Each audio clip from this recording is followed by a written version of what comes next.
a gente fosse fazer um podcast de escatologia, nossa, a audiência ia bater aqui, né? Só que ele ia falar da história da igreja. Não existe escatologia, não existe estudo dos fins dos tempos, se não tiver origem. E a verdade é que se a gente olhar para o final é só uma reprise daquilo que aconteceu no início. As pessoas querem entender o final, mas não querem entender o início. Mesmo quando você pegar um livro para ler, começar a ler o livro do final. Se você lê o início do livro, você compreende o final. Você não compreende o final porque não conhece o início. É verdade.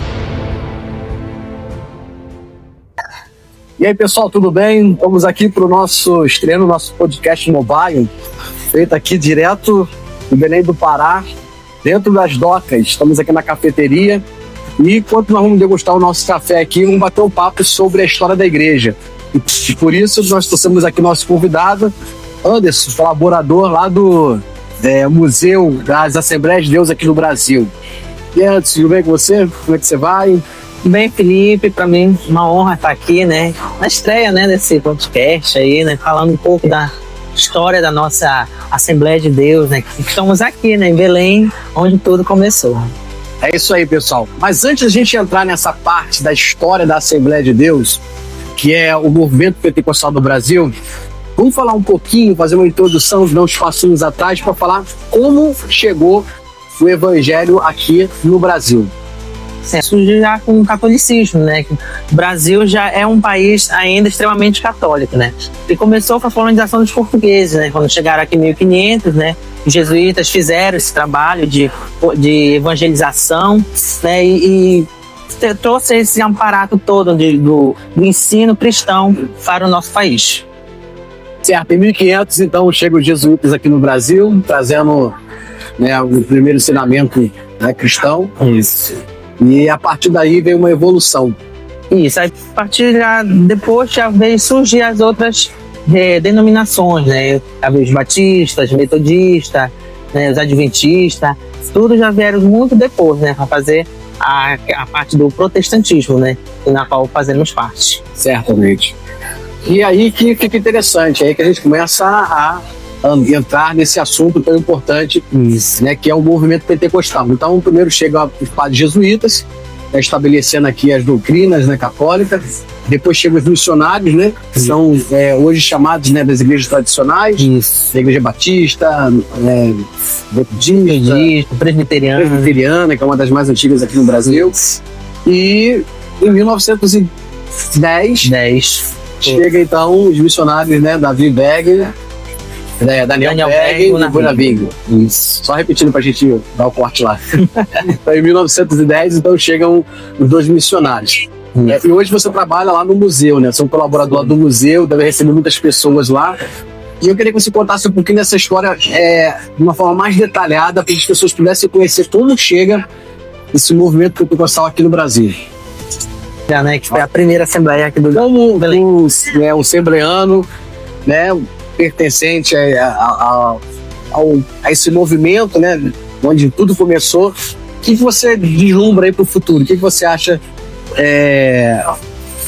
que veio pelo futuro aí? O que está guardado? O que Deus tem guardado aí para a igreja? Né? Não só para a Assembleia de Deus, mas para esse movimento pentecostal aqui no Brasil. Olha, a gente ora e pede para que haja assim, mais união entre as assembleias, né? Porque a gente vê que a assembleia já está muito fragmentada, né? Convenções, a convenção X, convenção B, e isso acaba trazendo uma certa divisão, né? No corpo de Cristo, né? E Cristo nos ensinou a sermos unidos, né? Somos irmãos em Cristo. Então, aqui a gente vê, ora para que no futuro venha ser uma assembleia assim, mais avivada, né? Uma assembleia que continue pregando o legado que os missionários deixaram aqui, levar adiante, né, tudo que eles ensinaram aqui, né, para nós. Então, aí eles já não estão mais conosco, né? Então a caneta da história está nas nossas mãos. Então o futuro a gente vai escrever, né, através dessa história, desse legado que ele nos trouxe, nossos missionários. Eu vim aqui para a cidade a trabalho, né? E aproveito essa oportunidade maravilhosa que Deus me concedeu de estar aqui trabalhando durante a COP30. Fique à vontade, vamos tomar café, por favor. E eu estar aqui e esse momento, né, me trouxe uma boa experiência. Mas eu percebi, onde eu quero chegar com isso? Eu percebi que aqui na cidade nem todas as pessoas, né, conhecem a história da igreja, né? Andando mesmo de Uber, pegando Uber lá pro museu, tem gente que não desconhecia do museu, né? Aí depois teve um rapaz que eu até perguntei pra você já ouviu falar em Gunnar Wingren, Daniel Berg, e ele nunca tinha ouvido falar. Então, assim, e a gente vê que a Belém do Pará é uma região carregada de uma tradição, né, digamos assim, cristã católica, né? Isso.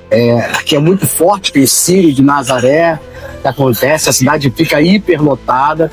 A igreja Assembleia de Deus mesmo, a igreja mãe, eu estive lá, né, participei de um culto lá, cultuei ao Senhor lá, né, junto com os irmãos, né, lá da igreja. Foi um culto maravilhoso, é uma igreja imensa, uma estrutura fenomenal, um coral maravilhoso, uma orquestra maravilhosa, a pregação, tudo muito bem alinhado, muito bom, sim, alimentou bastante nossos filhos. E eu encontrei esse contraste, né, enquanto uma igreja tão sólida, tão grande, né, e de tantos anos, eu achei que aqui deveria de repente ser assim, um berço mesmo seria o berço do pentecostal no Brasil, mas encontro assim dentro da população, né, um pouco, eu senti pelo menos isso, as pessoas não conhecem tão bem. Isso já foi tratado em algum momento? Vocês já conversaram sobre isso como igreja, como membro? Realmente tem essa falha ainda. Muitos assembleias não conhecem a sua história, não conhecem as suas raízes. Eu, quando me converti, eu também não conhecia a patavina da história da Assembleia. Eu vou lhe falar uma coisa, não é, até não querendo me corrigir, mas não é só o assembleano, não. Acho que as pessoas, elas não conhecem a sua história. Né? Às vezes a história do Brasil, a pessoa não conhece. Mas eu tenho uma frase que eu carrego comigo, que assim, que eu aprendi em algum lugar, não lembro onde eu vi, não sei em que livro eu li, mas que diz o seguinte: um homem sem passado é um homem sem história. Né? A gente não tem passado, a gente não conhece a nossa história, quem somos? Porque assim, a minha história, ela diz quem eu sou.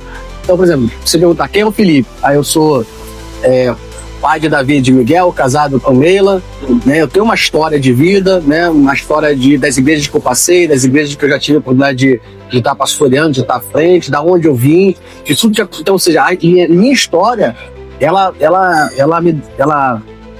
formou quem eu sou hoje. Aí como é que eu posso fazer parte de um movimento ou de uma igreja se eu não conheço a história dela? Tá vendo? Ou seja, quando a gente não conhece nosso passado, a gente não sabe nem quem nós somos. Quando a gente conhece nosso passado, a gente entende quem nós somos e a gente tem condições de projetar o futuro. Então isso aí é um defeito, na verdade, não é só do assembleano. Eu acho que é um defeito que a gente carrega, nós cristãos carregamos com a gente, de não conhecer nosso passado, a nossa história.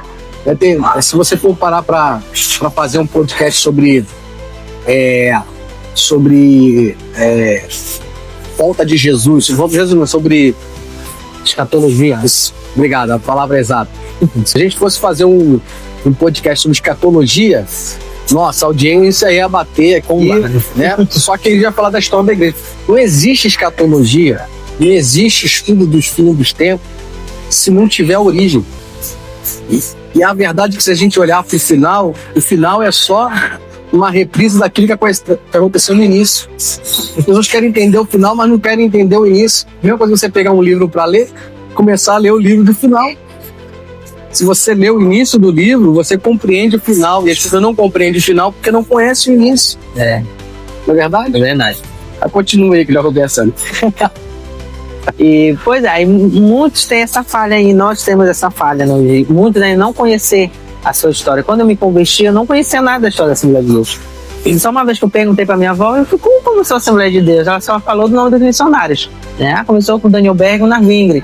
Mas cheguei a ver foto deles na internet, nos livros, né? Os suecos do cabelo partido, dos bigode, né? Característica deles, né?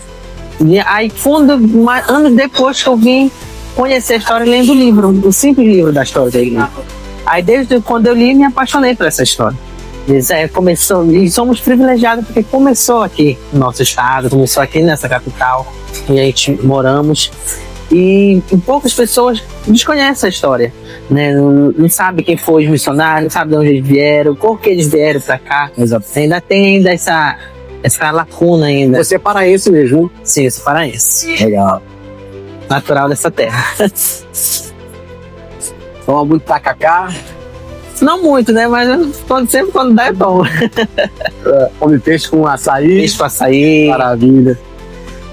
Todas as iguarias. A comida aqui de Belém é, né, bem diferente do que a gente está acostumado no restante do Brasil, né? Principalmente o açaí, né? O açaí daqui, pessoal, quando vem pra cá tomar o açaí original, eles estranham. Estranho. Porque já lá pro Sudeste, pro Sul, já são... Escuta aí, você que toma açaí no Rio de Janeiro, São Paulo, Espírito Santo, esquece. Você não conhece açaí.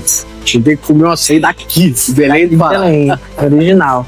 E quando eles tomam, aí já acham ruim, preferem com açúcar. Não, prefiro o meu lá do Rio de Janeiro mesmo. Tem nada a ver, né? Cada um com seu gosto. É totalmente diferente, é verdade. O paladar do açaí é sem puro, né? Isso. Eu adoro. Eu adoro. Se você gostou de açaí, adoro. O puro e simples. É isso aí. Toma o seu café, rapazinho. Esquentar tudo aí. Me diz uma coisa aqui. Você estava dizendo que a sua avó, né? Eu até falo isso no vídeo lá do YouTube, que a sua avó é contemporânea. Assim, as conversas, sua avó aí deve lembrar. Ah, que bacana. As conversas com a vovó lá, né, contando. Tem alguma curiosidade que ela tenha contado pra você em algum momento? Sim. Curiosidade, assim, dele propriamente não, mas nós somos todos berço assembleiano. Meu bisavô foi pioneiro lá na cidadezinha do interior, lá no Pará mesmo, lá no interiorzão, sabe? Que na época que não tinha energia elétrica, ele foi pioneiro lá na igreja de lá, ergueu o primeiro templo, se uniu com os primeiros crentes, né? Então a gente já tem essa raiz assembleiana, né? E daí já passou de geração a geração. Acho que quando ela era adolescente, criança ainda, ele ainda era vivo, Daniel Branco. Ainda estava entre nós. Né? Então, ou seja, ela pegou uma época e ele ainda estava, o pioneiro ainda estava vivo. Quem é que partiu primeiro? Foi o Gunnar Wingren. Partiu em 1933. Aí Daniel faleceu em 63. Daniel ainda viveu bem mais, faleceu mais ou menos 55 anos, não foi isso que nós... O Gunnar? 53 anos. Ele faleceu bem demais, viu? Foi devido mais, foi a doença, né, que levou ele à morte, né? Fora porque daqui do Brasil ele já foi bem debilitado, né? Porque aqui no Brasil ele foi bem... Como ele já não tinha um porte físico muito privilegiado como era o Daniel. Então ele ficou mais propício a pegar as enfermidades daqui, né? Pegou malária mais de uma vez, né? E tanto que ele foi para Suécia para tentar se curar, né? Se recuperar, melhor dizendo, da malária. E isso contribuiu, mas até os dias de hoje, quando nós saímos do Sudeste, viemos para cá, qualquer região do Brasil que seja, é sempre indicado tomar as vacinas. Porque é a região amazônica, gente. Está. Não quer dizer que você vai andar aqui... ainda não foi radicada. Não quer dizer que a gente vai andar pro Belém do Pará e vai encontrar um crocodilo, né? Isso. Nada disso. Muitos pensam, né? Você vai andar, olha, um crocodilo atravessando a rua. Não, teve um rapaz que ligou, um pastor colega meu, mandou mensagem pra mim ainda há pouco, falando assim: e aí, Felipe, como é que tá aí o Belém do Pará? O pessoal aí na Copa aí que tá se vestindo de girafa e de urso polar. Tem o que falar. Aí eu mandei mensagem pra ele, pastorzão, avisa pra esse pessoal aí que aqui não tem nem urso polar e nem girafa. Isso é o que falar, essa girafa, esse urso aí. Não tem nem urso polar nem girafa aqui no Brasil. Mas é engraçado, né? As pessoas fazem uma ideia, né? Sim. É uma ideia completamente diferente do que é a realidade. A cidade tem shopping, é uma cidade muito bonita. Essa área que nós estamos aqui, né, de Umarizal, né? Umarizal. Umarizal? Umarizal. Umarizal. É maravilhoso, gente. Altamente turístico, lugar muito bacana. Você pode ver o fundo aí. Nós estamos aqui numa área turística, entendeu? Mas é isso. Porto de Belém. Porto de Belém. Antigo Porto de Belém. Antigo Porto de Belém. Antes, eu não sei se você tem esse dado, mas você sabe me dizer com alguma precisão, esse evangelho partiu daqui e correu o Brasil todo. Mas você tem a precisão de qual foi o primeiro estado a ser agraciado? Obviamente, depois do Pará, né, o Pentecoste chegou para o Ceará em 1914, pela pioneira Maria de Nazaré, que foi a segunda batizada do Espírito Santo no Brasil. E justamente foi a que estava junto com a Celina durante o batismo dela. As duas estavam juntas quando a Celina foi batizada. Ela foi batizada no dia 8 de junho. Diz para o nosso pessoal quem foi a Celina.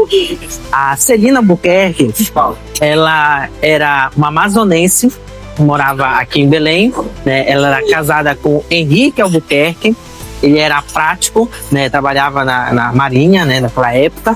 E eles moravam aqui em Belém, na Siqueira Mendes, que era uma das primeiras ruas de Belém. E ele já era um batista da primeira igreja batista daqui de Belém. E ela foi a primeira, segundo a história, ela foi a primeira brasileira, né? Ou assembleiana, batizada com o Espírito Santo no Brasil, né? Ser revestida do poder do Pentecostes pregada em Atos dos Apóstolos, né? Aí ela, juntamente com a Maria de Nazaré, que presenciou o batismo de Celina. A Celina foi batizada no dia 8 de junho de 1911 e a Maria de Nazaré no dia seguinte, no dia 9, no caso, né? E essa Maria de Nazaré que foi a pioneira lá no Ceará. Ela que levou o Pentecostes daqui de Belém para o Ceará em 1914. Em 1914, se ainda hoje, e pelo ano de 2025, predomina muito preconceito, né, com as mulheres em relação à obra, tem igrejas aí que não permitem mulheres à frente de ministério e tudo mais. Isso. Mas mais uma vez a gente vê, né, voltando um pouquinho lá no túmulo de Jesus, né, onde foi a primeira mulher. Um dos primeiros discípulos foi uma mulher a ver. E anunciou, viu e anunciou. Viu e anunciou, falou com o mestre e anunciou que ele estava vivo, né? Então uma mulher também, aqui é a primeira mulher a ser batizada e a levar o evangelho para o Ceará. Para o Ceará, isso.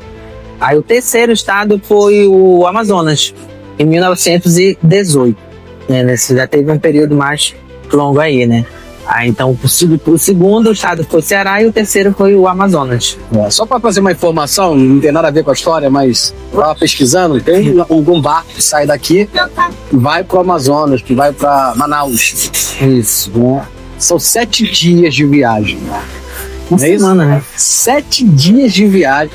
Hoje, pleno século XXI, né? Barco motorizado, a tecnologia avançada. São 7 dias daqui até Manaus. Imagine isso naquela época, né? Verdade. Sem infraestrutura, quase não tinha a infraestrutura que tem hoje, né? É diferente. E fora que para você ter acesso, você tem que ter recurso, né?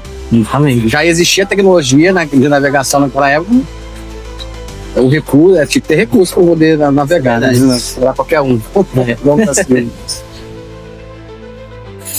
Pessoal, vou agradecer aqui a presença de Anderson, né, que veio mais uma vez aqui. Choveu torrencialmente aqui em Belém hoje. Foi um negócio louco. A gente parecia que tudo ia dar errado. Verdade. Mas eu creio que tudo deu certo. Eu acredito que isso tem enriquecido muito seu conhecimento. Se você tiver qualquer dúvida, põe no comentário aqui, né? E aproveita e siga a gente também nas redes sociais. Nós vamos responder os comentários. E o Anderson, ele tem uma página no Instagram que conta a história da Assembleia de Deus, né? O foco dele é mais assembleano. Ele conta essa história. Qual é sua rede social? Vocês que gostam, apreciam, né, a história da Assembleia de Deus no Brasil, vou só ir lá no Instagram, @memoriasad1911. Lá a gente posta fotos antigas da igreja, conteúdos históricos, curiosidades. Então você que é amante da história do movimento pentecostal, siga lá, @memoriasad1911 no Instagram, Facebook e nosso canal também no YouTube com o mesmo nome. Beleza, pessoal? E se você tiver lá no Instagram do Anderson, ou lá no YouTube, do canal do Anderson aí, do Memórias AD 1911, se estiver assistindo a gente por lá, também pode me adicionar. O meu canal é Canal do Guião, ok? Canal do Guião, você procura aí no YouTube, vai achar. E eu tô sempre postando alguma coisa, fazendo curso para novo convertido, curso de batismo, uma série de curiosidades, história da Bíblia, história da igreja. O meu canal é muito louco, tudo bem na cabeça. Tem de tudo, hein? Tem de tudo. Eu vou falando de Jesus, falando da igreja, eu tô lançando lá. Vai ser muito bem-vindo estar conosco lá no nosso canal, o Canal do Guião. Valeu, Anderson. Obrigadão, queridão, mais uma vez. Já terminar de tomar o nosso café aqui, já esfriou o café e o bolo já esquentou. O bolo esfriou. Não, o café esfriou. Esfriou e o bolo já tá frio, né? Valeu, pessoal.